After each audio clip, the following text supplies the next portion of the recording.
Let's see, that sounds better. Okay, good morning. Good morning, everyone, and welcome to the Unitarian Universalist Society of Bangor. I want to bring greetings to everybody who is here in the house. Let's hear a little rustle. Yeah? Make some sound. You're in the house. And I also want to welcome those who are joining us today by Zoom. It has been kind of an interesting morning with some power outages in the Bangor area, and yet we are here recharging our spiritual batteries with one another in these challenging times. Before we begin, I just want to welcome anybody who is visiting us today for the first time and welcome you and encourage you to hang out a little bit after the service and get to know some of our people here. We always like to get to know newcomers and hear about your stories. And also just want to give ourselves an opportunity to listen to a couple announcements before we start. So I'm going to invite Phyllis to come forward and offer our announcements. Okay. Thank you. I don't fog up my glasses. First and foremost, brave Lori there is leading us once again with Leanne Grogan and our new teacher, Jim Shimko, for the drumming circle at 11:30. So we'll be starting with learning some new rhythms and reviewing some rhythms and then going full into drumming in the beat between 12 and 1. So please, if you can come, and there are drums available if you didn't bring a drum. Also, I just wanted to mention that the Guild has spent a lot of time to celebrate Dorothy Hawks and the quilt that has been hanging in the Dorothy for quite a long time. But now there is a banner that officially announces it as the Dorothy Hawks Memorial Quilt and a little explanation of some of the squares underneath. So Guild has invested some funds to make that happen, and if you've never really spent time looking at the Dorothy Hawks Memorial Quilt, please do. Also, the food that we will be collecting, non-designated funds in our plate this morning, is going to the food cupboard, the ecumenical food cupboard, specifically about infant formula as it is available. I am aware that there's like absolutely none on the shelves of Boston. The Great Pumpkin Yard Sale. So clean out your garages and attics as you normally do this time of year. October 15th. It's, I think, a weekend earlier than maybe it was last year. So it'll catch up to you really quick. So October 15th is our Great Pumpkin Yard Sale. We also have a couple of openings of importance. The Hersey trustees have an opening, and that position will go in just in terms of to the end of the calendar year in June of 23. So they have a slot that needs to be filled if anybody's really interested in helping the trustees look at funds to support our religious education programs. And also, Kathy Elliott is rebanding all the membership fellowship teams that normally serve us at coffee hour. You're noticing that we don't have coffee hour yet, but Reverend Drew informs me that we may start by about the middle of October. And if you've been on a team and you want to stay on that, please give Kathy Elliott a holler. And if you're new and you want to start maybe serving on a team to help get food together for coffee hour after service starting next month, please let Kathy Elliott know. And I think that might be it.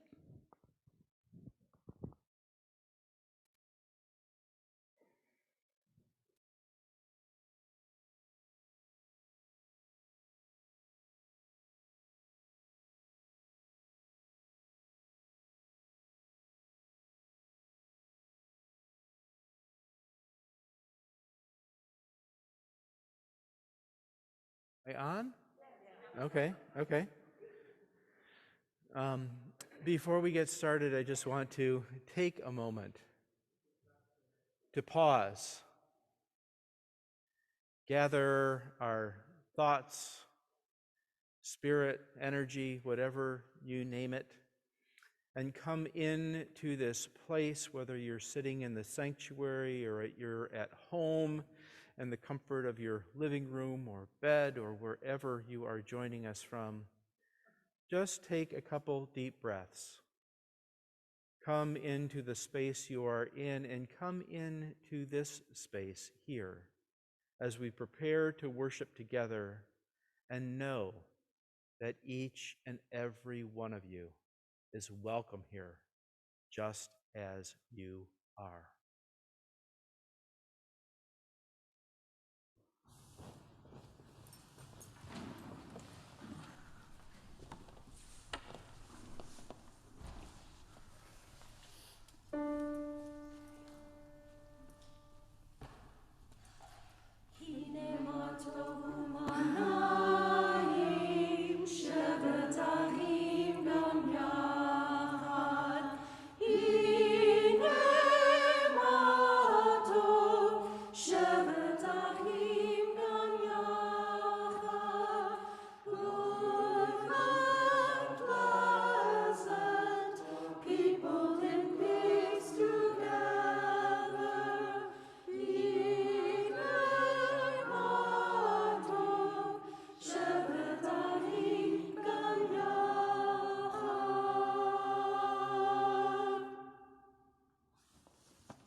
Lighting our chalice this morning will be Judy Boothby. I am going to be leading you in a chalice lighting that is a call, you call, response, I respond. When I gesture to you, you say, "We light this flame," and I'll give the response. And you may start. The bright warmth of belonging, of companionship, of interdependence. To remind us we belong to the earth, our sacred home. To remind us we belong to human families, biological or chosen, and to the entire human family. To celebrate this community here gathered, to which we belong, which claims our loyalty and affection. To call to mind the transcendent, the holy, known by many names and by none, to which we also belong, which holds and sustains us. In affirmation of the responsibility we share to make our communities ones where we all belong. Blessed be. Thank you.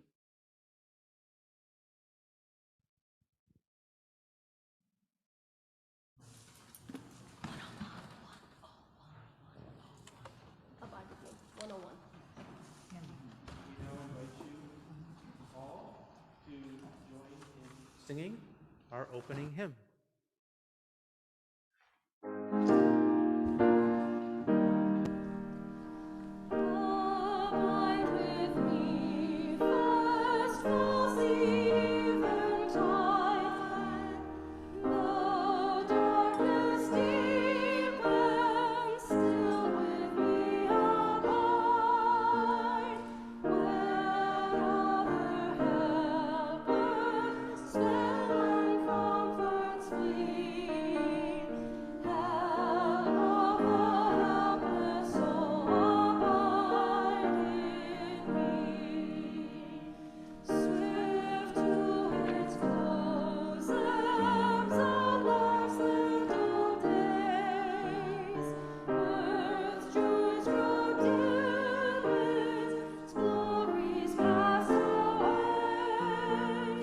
Change and decay.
That hymn was, I can't sing that hymn anymore without thinking of Teddy Weston. That was one of her favorite hymns.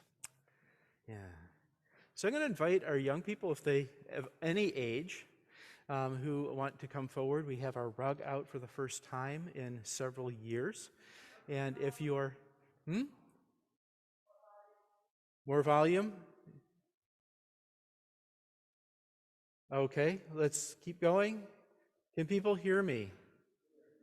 Yes? I think it still sounds low. Yeah? Can it be a little bit higher? A little bit higher? A little bit higher? And just keep testing and testing and testing that, sounding like we're hitting the sweet spot. Good. Okay, great. All right, we've got some young people. Nice.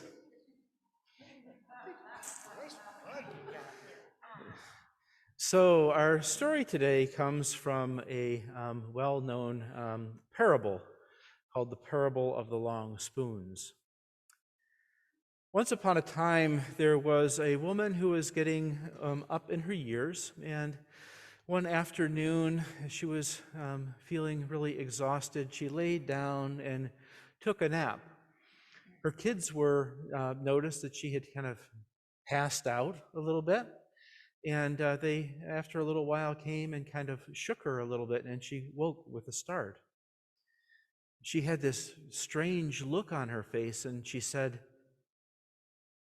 I had this dream. I had this really vivid dream that I saw heaven and hell.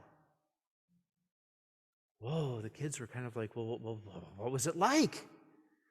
And she said, well, the first room I went to, I opened the door and there was this big, huge meeting hall.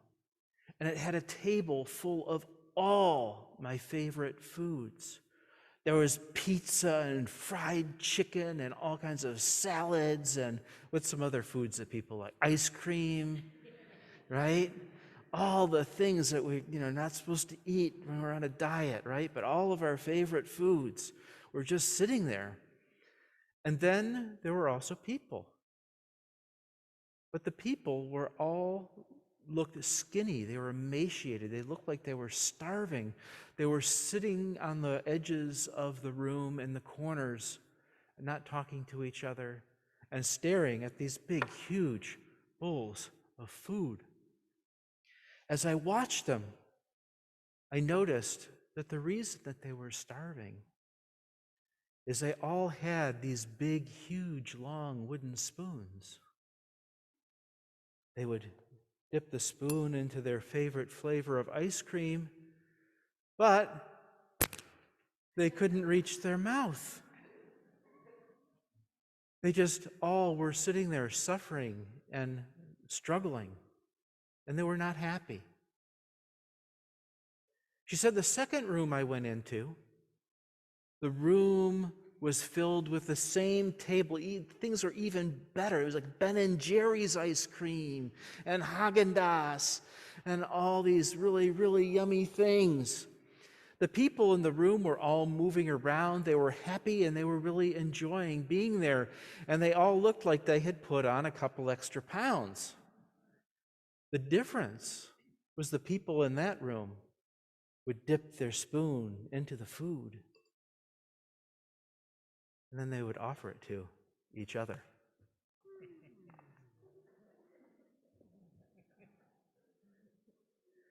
And that, she said, opened me up and made me realize the difference between heaven and hell.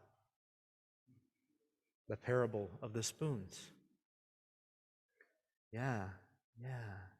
So as we think about our lives and how we interact with each other, that's a really important part. Today we're talking about belonging. We're talking about where in the world do we feel like we fit in, that we connect with each other.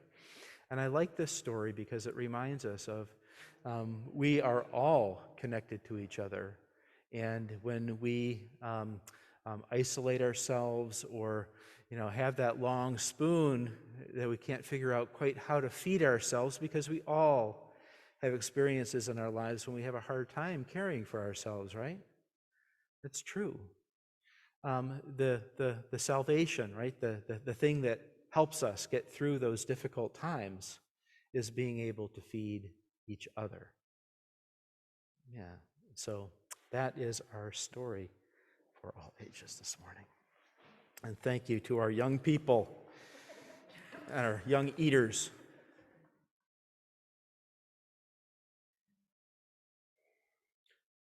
Dear friends, please join me in the spirit of meditation and prayer. Great universal Spirit, interconnected web of which we are a part, we offer our gratitude to this community, a place where we can share the things that are happening in our lives that bring them such importance and meaning. Today we hold up loved ones who have passed, people who are infirm and in the process of healing. We hold up concern for children and loved ones as they negotiate difficult times in their lives. Oh. And we hold John and Declan in our hearts and pray that Declan shows up unharmed and well. Oh, it's Declan? Oh, it's a boy you don't know. Oh, it's a boy you don't know. Oh, I thought you were saying Declan. Oh. Oh, this is in the news. Okay, so this young man in Freeport who has disappeared for 3 days, we hope that he is found and returns to his loved ones. And we pray that the family feels support from the community, the greater community of which they are a part. Spirit, it is such an important part of our spiritual life that we come together in these times and this place to hold up the joys and sorrows that make up the fabric of our lives. It is so important because we know that each life tells an important story, and each life holds a deep and abiding truth. By coming together and sharing in the joys and sorrows that we have with each other, we grow closer to each other, and we grow closer to becoming one. Blessed be. Amen.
Before we shut down at the beginning of COVID, we used to include a place in our service called offertory, where people could share their financial gifts with this society.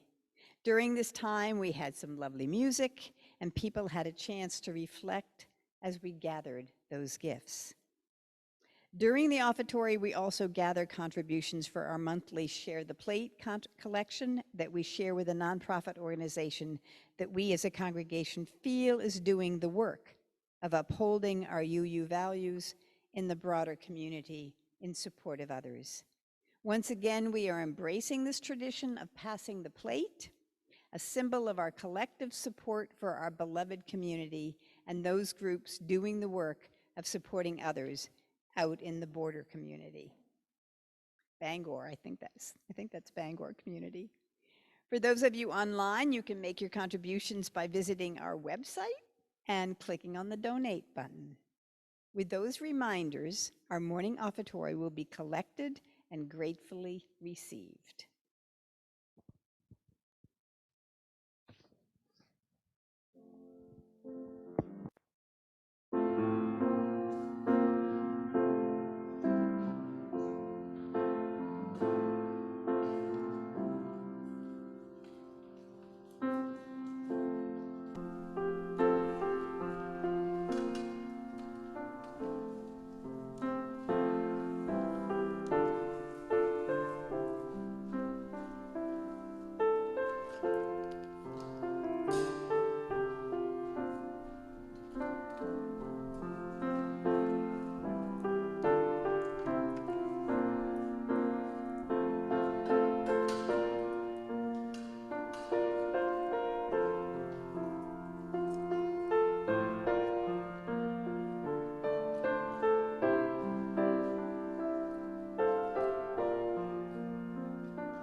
This morning is Comfort by Robert Service. Say, you've struck a heap of trouble. Bust in business, lost your wife. No one cares a cent about you. You don't care a cent for life. Hard luck has of hope bereft you. Health is failing, wish you die. Why, you've still the sunshine left you and the big blue sky. Sky so blue it makes you wonder if it's heaven shining through. Earth is smiling way out yonder. Sun so bright it dazzles you. Birds a singing, flowers a flinging, all their fragrance on the breeze. Dancing shadows, green, still meadows. Don't you mope, you've still got these. These and none can take this from you. These and none can weigh their worth. What? You're tired and broke and beaten? Why, you're rich. You've got the earth. Yes, if you're a tramp in tatters, while the blue sky bends above, you've got nearly all that matters. You've got God, and God is love. Blessed be.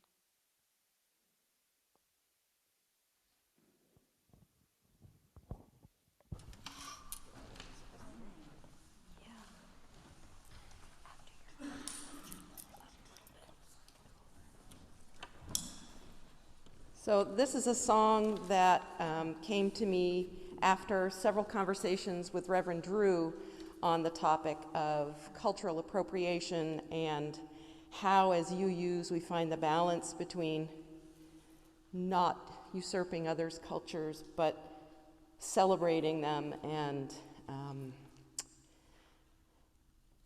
one day I walked out of the chicken barn and there was the full moon, and that's how the song was born. So it's a song of belonging. We're not singing the whole thing, so there are more verses.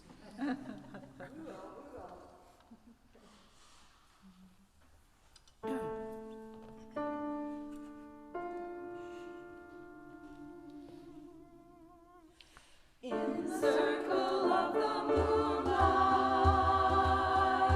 in the circle of the sun, in the circle of this great earth, we are one. We are one people in the circle of life. Every single person holds a light divine. In the circle of the moonlight, in the circle of the sun, in the circle of this great earth, we are one. Draw a circle wider, till someone is denied. One world of belonging, where everyone's inside. In the circle of the moonlight, in the circle of the sun, in the circle of this great earth, we are one.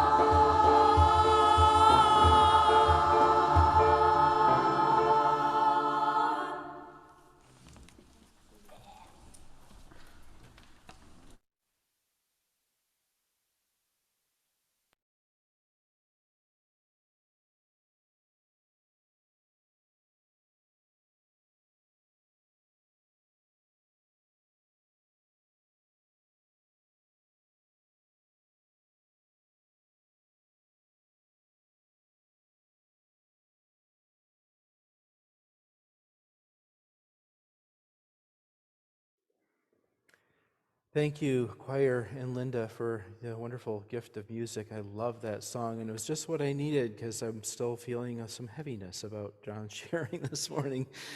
Thank goodness it's not Declan, but still, it's heavy. It's heavy. Yeah.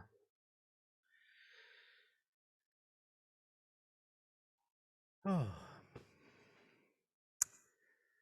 So there is no greater need of the human spirit than wanting to belong to something or someone or some idea or some group. It is a primordial need of our humanness that makes us seek those connections. Connections with family and friends, people with similar values, and sometimes people who just have shared experiences. There is something in that belonging that gives us a sense of purpose. In our belonging, we find a sense of safety, solidarity, security, hope, and meaning. That sense of connection allows human beings to do extraordinary things. explorers and people who have endured some of the most challenging conditions on earth, to survivors of trauma, have all survived their experiences in part because they had a sense of belonging to something beyond themselves. This connection kept them going in the face of adversity, even when things felt hopeless. When we look at the human phenomenon of faith, we see how religion and spirituality lingers on. It's something that has always been a part of our being as far as we know it. It connects us and binds us to something beyond ourselves, whether we call it nature, consciousness, family, friends, the interconnected web of which we are a part, goddess, God, or spirit. Belonging gives us purpose and reason to live. This is what Robert Service was trying to get at, I think, in the poem of Comfort, reminding us not to mope because we still belong to the earth. Looking around us, we see many healthy examples of belonging, loving families, a beloved community here in our congregation. There are many clubs and civic organizations and nonprofits that work to seek to offer love, hope, and support to people who are struggling, to help them find a way through difficult times and difficult life situations. Because a lot of times when we suffer and we struggle, it is because we have lost a connection of belonging. In many ancient cultures, the cruelest punishments that communities could give to people who did not fit societal norms was to shun them or ban them from community. They became outcasts. They were told that in no uncertain terms they no longer belonged. This punishment was cruel and unusual. Even today, when we incarcerate people and remove them from their families and society, we send the cruel message that you no longer belong here.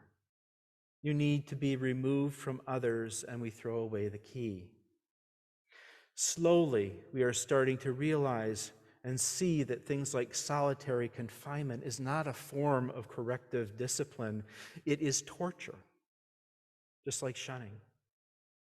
Instead of helping people work through the causes and conditions that led them to violate some of society's norms, we isolate them and cause even more harm. There are also many positive expressions of belonging. We belong to clubs and gyms and political parties and spiritual and religious communities and affinity groups.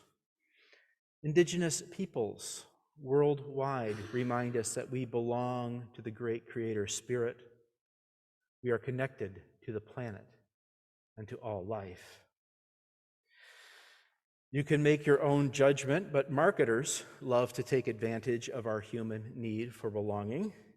They encourage us to wear the right clothes, buy the right products, have the right stuff to be branded as belonging to a certain group or tribe.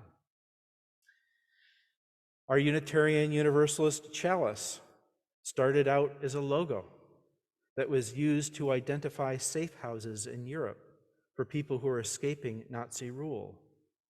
It basically said, if you are running from the Nazis, this is a place where you are safe. This is a place where you belong.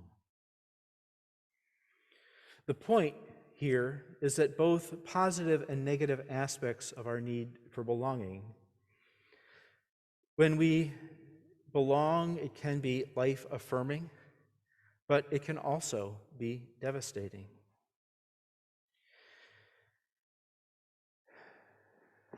Many years ago, when I was 26, I gained a very powerful insight into how important belonging is to our lives.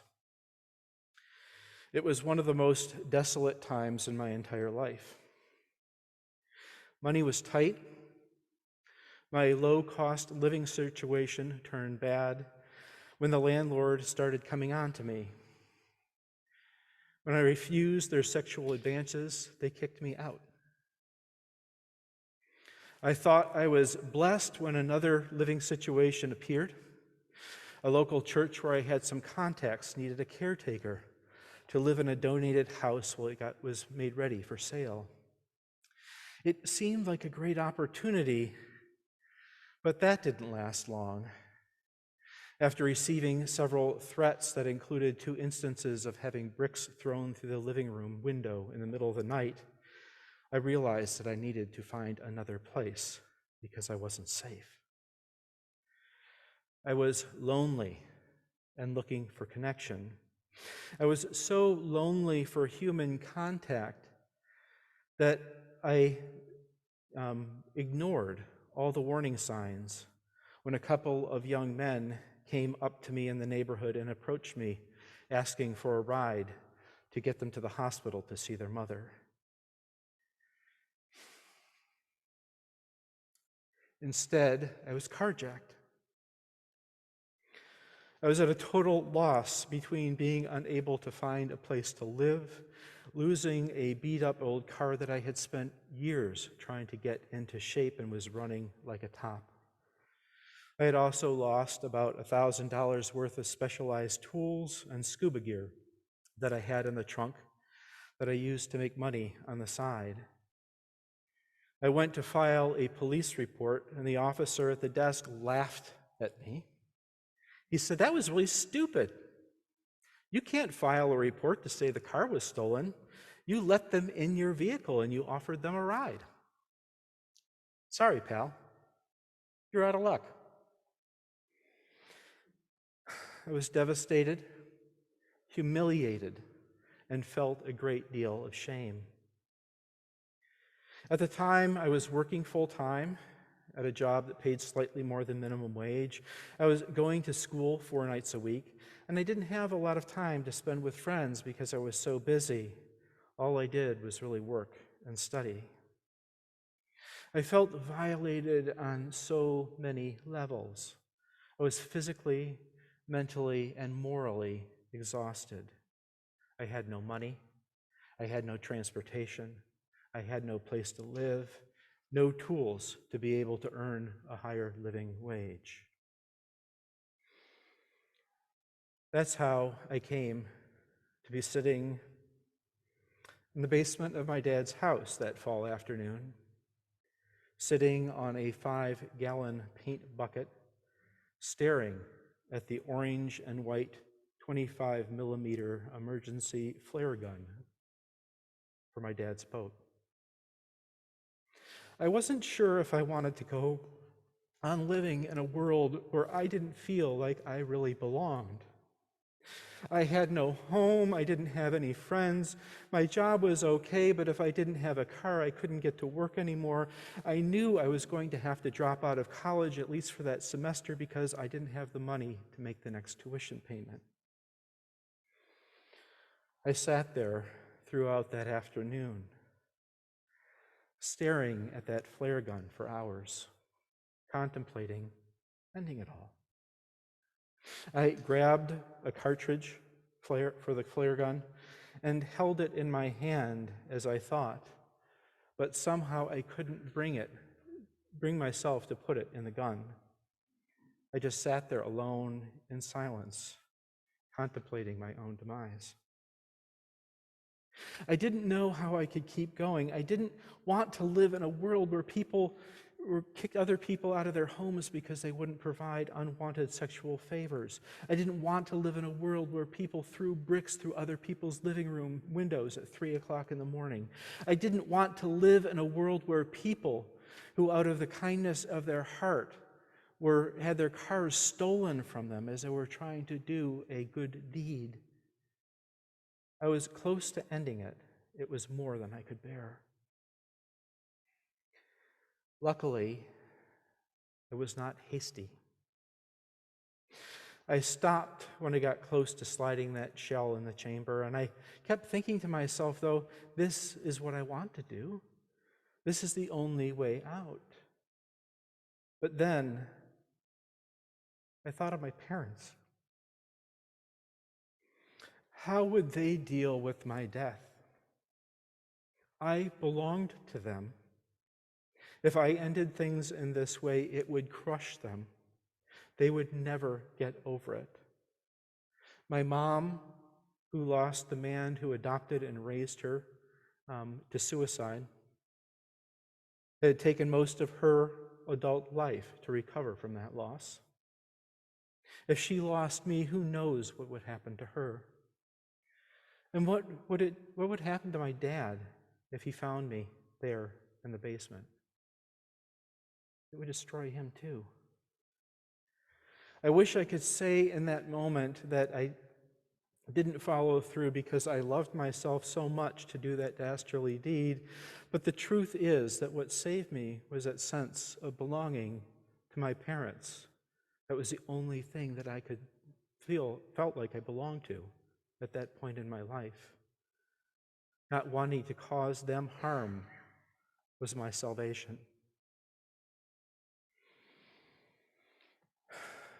This example shows the power that belonging can play on two different levels. On my personal level, my feelings were of not belonging led me down a not so healthy path. Yet my love for my parents and the way that I felt that I belonged to them helped me override the not so healthy urges that were pulling me in a not so good direction. In her book, Cultish, The Language of Fanaticism, Amanda Montell exposes how many groups exhibit behaviors that take advantage of our human need for belonging. Often we think that cognitively impaired people are the people who get caught up in these unhealthy relationships with charismatic religious leaders who exploit their human need for belonging by giving them a place to belong as long as they follow certain specific rules and behaviors set by the charismatic leader. But surprisingly enough, research shows that people who get caught up in these unhealthy cult-like groups are often very intelligent people who just simply need a place that they belong, a place where they can feel good about themselves and find ways to connect with others. They are often very deeply dedicated people, people who want to be part of social change, people who want to make a difference. The difference is that people who find themselves caught up in groups like this often find out too late that their belonging is not unconditional, but conditional. They are shunned if they question the leader or the inner circle of the leadership. Cultures often require adherents to maintain only relationships with members of that group. So if they leave, they lose everything. Their leaving means a loss of friendship, family, and in some cases, things like childcare, emotional support, financial freedom, and community. And I think that this is, I'm adding here a little bit, but I also think that this is the way that a lot of people in our community who are struggling with addiction, people who are struggling with homelessness, feel when they lose their home, lose their support networks. They feel very much alone. To guard against these seductive communities, Montell urges people to be aware of the fanatical language that focuses on them and us mentalities. Groupthink that does not allow for the expression of an individual thought or demonizes people who are different. Being aware of how questions are answered or not. If questions are welcome, this is usually a good sign, but if people are shamed for asking questions, gaslit, or dismissed, this leads to not so healthy behavior. Our world is filled with groups that play off our need for belonging. There are, I would say, unhealthy religious movements that require unquestioning obedience, pyramid schemes in business, political movements and all kinds of conspiracy theories. Even workout fads and diets sometimes have cultish followings.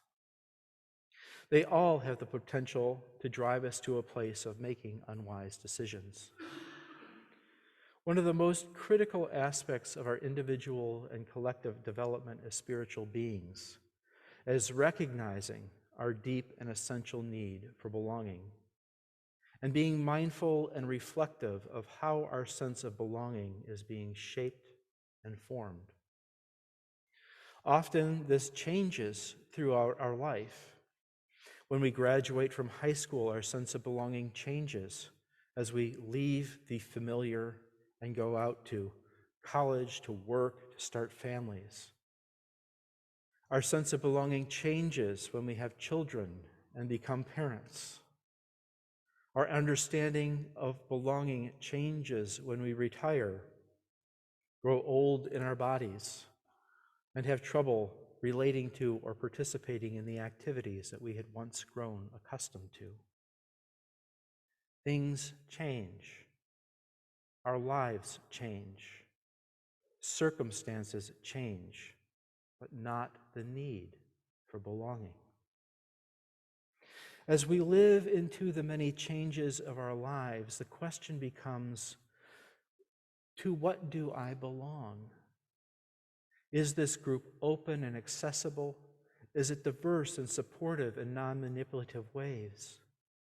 Can that group or entity help me with making meaning and moving through the experiences that I'm having in my life?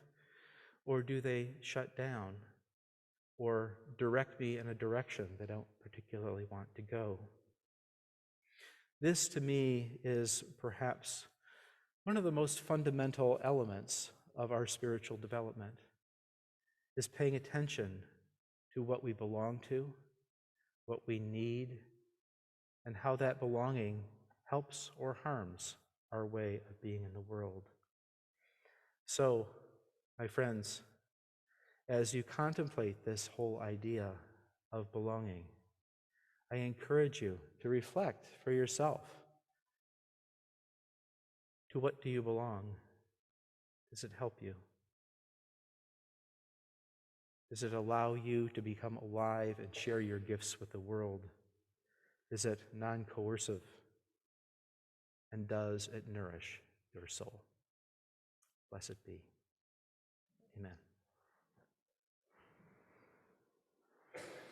I now invite our choir to lead us in singing our closing hymn, 1021 in the Teal hymnal, Lean on Me.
As we extinguish our Unitarian Universalist chalice flame, symbol of faith, hope, love, connection, and our belonging to each other, let us be reminded that although our time of worship has come to an end, our service to the world and its inhabitants has just begun.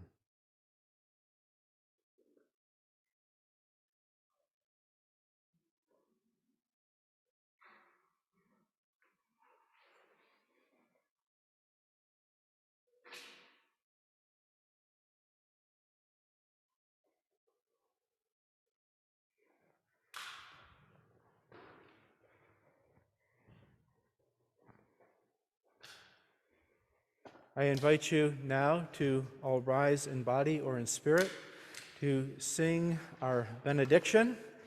And I'm also going to invite the people online to stay after the benediction for the virtual coffee hour, and I'm going to try and run downstairs and join you for that because I haven't seen some of you in a while. So.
I stopped singing and I'm still singing it.